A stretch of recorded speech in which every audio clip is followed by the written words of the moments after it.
Bonjour Annie Genevard. Bonjour. Vous êtes députée, les Républicains, députée du Doubs, et vous êtes aussi vice-présidente de l'Assemblée nationale. Et à ce titre, vous étiez tout près d'Emmanuel Macron hier à la tribune du Congrès à Versailles. Vous l'avez vu et entendu prononcer ce discours.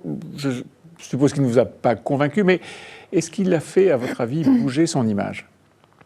Alors, il a cherché à la faire bouger.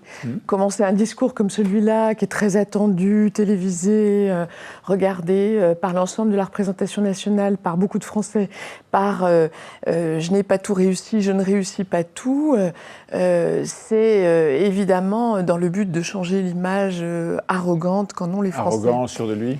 Maintenant, s'agit-il d'une réelle marque d'humilité ou d'une posture destinée à corriger cette image ? J'incline à penser qu'il s'agit plutôt d'une posture, parce que tout de suite après, ils disent ce que j'ai fait, personne ne l'a fait avant moi, donc c'est pas vraiment de l'humilité, et ce d'autant que les résultats sont pas tout à fait au rendez-vous quand même. Pas encore. Il parle à plusieurs reprises de ce qui fonde le macronisme, il ne l'appelle pas comme ça, enfin il n'en est pas là, émancipation, et non pas distribution à tout va d'aide. Donc le travail, l'effort, la récompense sont des mots qu'il emploie. Il dit celui qui défend le salarié doit aussi défendre l'entreprise, et si on ne défend pas l'entreprise, on ne défend pas le salarié. Tout ça, à mon avis, ça doit sonner correctement à vos oreilles. Oui, bien entendu, ce sont des propos auxquels on n'a rien à redire, sauf que la seule différence, c'est que dans le même temps, cette célébration de l'entreprise créatrice de richesses qui sont ensuite redistribuées ne résiste pas à l'analyse des faits. Au moment où le prélèvement à la source va grever le budget des entreprises à hauteur de plus d'1 milliard, c'est complètement contradictoire. Je rappelle que les entreprises sont en France les plus taxées par rapport au reste des entreprises européennes et même du monde. Plus de 60% en France, 40% en moyenne dans le monde, 48% en Allemagne. Donc on voit bien, si vous voulez, qu'on peut célébrer l'entreprise, mais encore faut-il que les politiques économiques correspondent au discours. Les actes ne suivent pas ? Les actes peinent à suivre. Plus de dettes, plus d'impôts, plus de dépenses publiques. Ce n'est pas exactement la philosophie de notre famille politique. Sur la Constitution, puisque aujourd'hui à l'Assemblée, vous allez examiner en séance le projet de réforme constitutionnelle, sur la Constitution, on voit avec cette pratique désormais régulière tous les ans de l'intervention devant le Congrès, qu'une présidentialisation du régime s'opère. Est-ce qu'elle n'était pas, au fond, en germe et naturelle depuis l'instauration du quinquennat ? Oui, je pense qu'effectivement, le quinquennat a modifié d'une certaine façon le visage de la Ve République, mais malgré tout, chaque réforme constitutionnelle est allée vers un accroissement des pouvoirs du Parlement. Parce qu'au fond, c'est sur cet équilibre des pouvoirs qu'est fondée notre République. Mais pas cette fois, c'est ça ? Mais pas cette fois. Je pense que par le tempérament du président de la République, par sa façon de faire aussi, on va vers une présidentialisation accrue du régime. Et l'usage régulier, annuel qu'il fait du Congrès, et l'annonce qu'il a faite hier, qui était un peu une provocation. Vous n'aimez pas que je vienne chaque année devant vous ? Non seulement je vais venir, mais en plus je vais vous répondre. Vous l'avez vécu comme ça ? C'était pas une manière d'écouter la représentation nationale ? Mais non, mais je pense qu'il faut bien comprendre le rôle du Congrès. Le Congrès, il est fait pour des circonstances exceptionnelles. L'attentat de Charlie Hebdo qui avait motivé la venue de François Hollande, la crise économique de 2008 qui a motivé celle de Nicolas Sarkozy. Et puis bien sûr les révisions constitutionnelles lorsqu'elles passent par le Congrès. Exactement.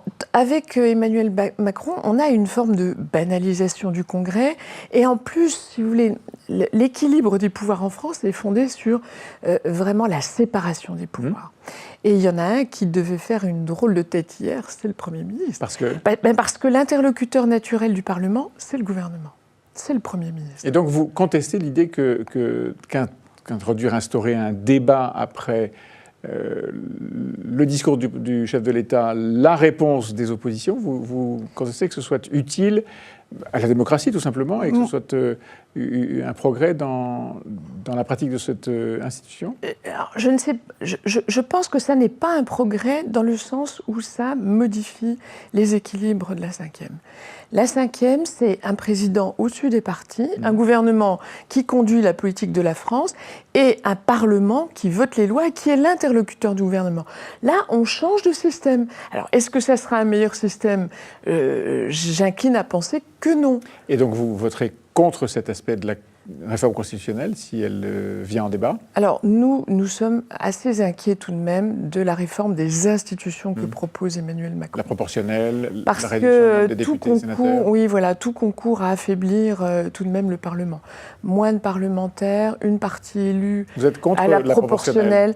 C'est-à-dire le mélange. Vous êtes contre le mélange et c'est ou tout l'un ou tout l'autre. Vous seriez pour une proportionnelle complète? Non, nous sommes donc, pour un scrutin majoritaire unique. Nous sommes pour un scrutin majoritaire qui assure la stabilité de nos institutions. Vous savez, on croit que la stabilité politique, c'est quelque chose qui est acquis à tout jamais. Mais regardez ce qui se passe en Italie, regardez ce qui s'est passé en Autriche, regardez les difficultés d'Angela Merkel à constituer son gouvernement. L'instabilité politique, c'est un risque pour toutes les démocraties. Et donc, les Républicains voteront contre tous ces aspects-là de la réforme constitutionnelle? Nous voterons résolument contre ces aspects-là de la réforme constitutionnelle. Quand je dis les Républicains, c'est tous les Républicains. On sent bien qu'au Sénat, il y a une partition qui est un petit peu différente, non? C'est-à-dire que le Sénat, c'est une autre chambre avec une autre... La proportionnelle... Moi, j'interroge la secrétaire générale des Républicains et je lui pose la question sur le parti Les Républicains. Est-ce que tous les parlementaires voteront contre ces aspects-là de la réforme? Nous faisons cause commune, les Républicains, à la fois sénateurs et députés, faisons cause commune pour défendre les parlementaires, non pas les parlementaires en tant que tels, mais ce qu'ils apportent à la démocratie. Donc réduire leur pouvoir, vouloir les museler, c'est un danger pour la démocratie. Les Républicains défendront d'une même voix le bicamérisme, qui était aussi un facteur de Assemblée stabilité. nationale et Sénat. Voilà, donc il faudra que nous soyons en capacité, effectivement, de défendre cette même vision, mais nous l'avons. Alors, il est clair que sur la proportionnelle, la donne n'est pas tout à fait la même au Sénat et à l'Assemblée nationale, mais il y a, pour l'essentiel, communauté de vues. Par exemple, un point qui nous paraît très important, c'est que les parlementaires représentent bien les territoires. Songez que moi, je vais prendre l'exemple du Doubs. Il y a aujourd'hui 5 circonscriptions. La mienne, c'est la plus vaste.